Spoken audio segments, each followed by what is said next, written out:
बिस्मिल्लाहिर्रहमानिर्रहीम। खातिन हज़रात, बहुत मोहब्बत से आप सबको मेरा सलाम पहुँचे। मिसेस मुसर्रत अफ़ज़ा ने दिलचस्प सवाल किया है और वो कहती हैं कि मैंने मास्क मंगवाया था। अच्छा, याद रखिएगा, साथ ही मैं ये ज़ीशान साहब का भी सवाल ले लूँ। इन्होंने भी फेस मास्क मंगवाया था और इन्होंने उस पर कमेंट भी किया कि मुझ पर असर नहीं हुआ। तो जब उनसे पूछा गया कि आपने इस्तेमाल कैसे किया, तो उन्होंने कहा मैं पानी में मिला के लगाता रहा। तो अल्लाह के बंदे, इनको आपको देते हुए हमेशा जो वहाँ के मुतल्लिका स्टाफ हैं ज़रूर बताते हैं कि ये कच्चे दूध में मिला के इस्तेमाल करना होता है। और आज तक उनका जो क्या कहना चाहिए रिपोर्ट है वो ये कि 110% इसका इम्पैक्ट होता है। फ़ौरन नहीं होता कि आप अभी लगाना शुरू करें, यानी जैसे साबुन है वो फ़ौरन आपका रंग गोरा कर देता है, लेकिन जो मास्क है ये टैननेस कम करेगा, फिर धीरे धीरे आपका जो ग्लो निकलेगा, जो आपके चेहरे की खूबसूरती है वो इन्हेंस होती जाएगी। पर इसमें 2-3 माह लगते हैं, क्योंकि जो लोग बाहर आते जाते सूरज की वजह से, गर्मी की वजह से आपकी बाजू चेहरा काला हुआ होता है, उसको ठीक होने में वक्त लगता है। ओके, तो पहली बात यह कि ये आपने जब भी फेस मास्क इस्तेमाल करना है, या अंडर आर्म्स वाला या विजाइनल, तो ये सब कच्चे दूध में, पका के नहीं, कच्चे दूध में 1 तो 2 चम्मच चाहिए होते हैं, उसमें आप ये चम्मच लेंगे, मिक्स करेंगे और फिर उसको अप्लाई कर लेंगे।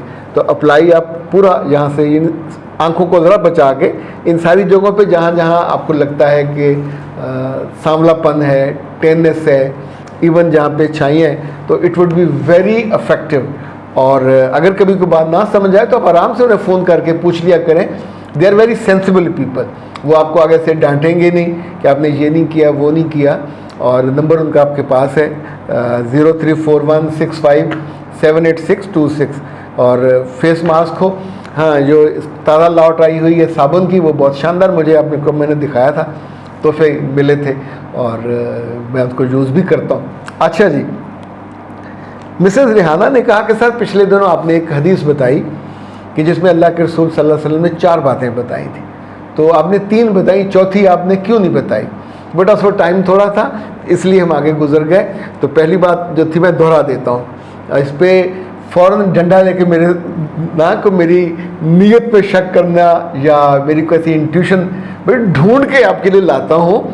तो बात करते करते टाइम कभी कम हो जाता है, कभी आप एक दफ़ा, यानी मैंने सामने को लिख के तो नहीं रखा होता, ना मेरे सामने कोई स्क्रीन चल रही होती है कि जिसको देख के मैं न्यूज़ कास्टरों की तरह या टीवी के जो प्रोग्रामों के होस्ट होते हैं एक एक चीज़ लिखी होती है, नाम भी कि अब अख्तर अब्बास साहब आ रहे हैं, अब ये कहेंगे।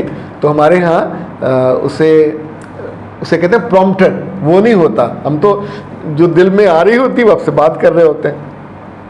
तो वो जो हकीम माविया साहब वाली जो हदीस थी, इसमें मैंने आपको बताया था कि ये 3 किताबों में, तिरमिज़ी में है, अबू दाऊद में है, मुस्तदरक में है।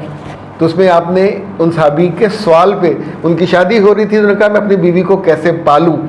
तो आपने कहा था जो खाना खाओ उसको खिलाओ, जो तुम पहनो उसको पहनाओ। फिर जो दूसरी बात थी वो ये थी कि अगर कभी दोनों में इख्तलाफ राय हो जाए तो फैसले के लिए किसी तीसरे को मत बुलाओ, पहले आपस में इसको हैंडल करो।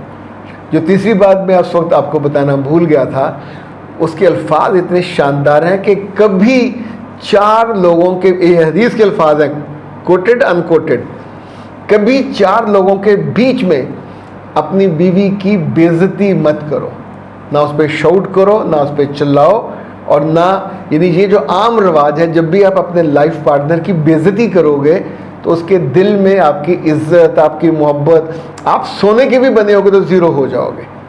और जिस शख्स से मोहब्बत ख़त्म हो जाए या ना रहे, ज़ाहिर उससे फिर ताल्लुक़ कैसा चलता है। इसी तौर पे जो चौथी बात फरमाई आपने, उस पर कभी हाथ मत उठाना। अब 4 बातें ये हदीस के हवाले से अपने बेटों को समझाइए। ये जो खाना खुद अच्छा, ये बात माँ को भी समझ आनी चाहिए कि जो उस बेचारी पे जब ले आते हैं तो उसको जो तंग करते हैं, ये सख्त नाफरमानी है।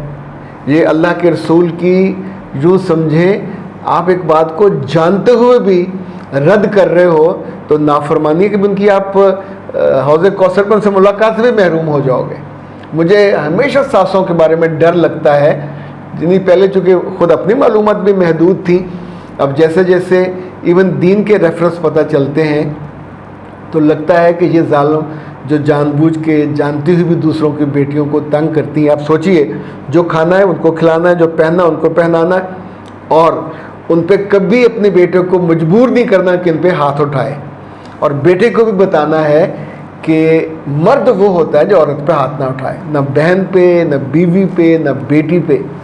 تیسرا، اگر کسی بات پہ اختلاف ہو گیا تو ایون لوگ کرایہ دار رہ رہے ہوتے ہیں، وہ وہاں لڑ رہے ہوتے ہیں، نیچے والوں کو علم ہوتا ہے، دائیں والوں کو علم ہوتا ہے، بائیں والوں کو اس پہ ہاتھ اٹھانا، نہ چار لوگوں کے سامنے اس کی بے عزتی کرنی کہ جس کے اس سے توہین کا پہلو نکلے، اور جب کبھی اختلافی مسئلہ ہو جائے تو اس کو کوشش کریں کہ دونوں مل بیٹھ کے ہینڈل کریں۔ عورتیں اس وقت ضد نہ کریں اور ایک دوسرے کی بات کو سنیں۔ اگر توڑنا ہوا سب سے آسان ہوتا ہے، ٹوٹ جاتا ہے۔ اچھا، بہت سارے مرد پوچھتے ہیں کہ سر آپ لڑکیوں کی سائیڈ کیوں لیتے ہیں؟ تو میرے بچوں، گھر سے باہر کی دنیا آپ کی، گھر کے اندر کی دنیا عورت کی، وہی سنبھالتی ہے۔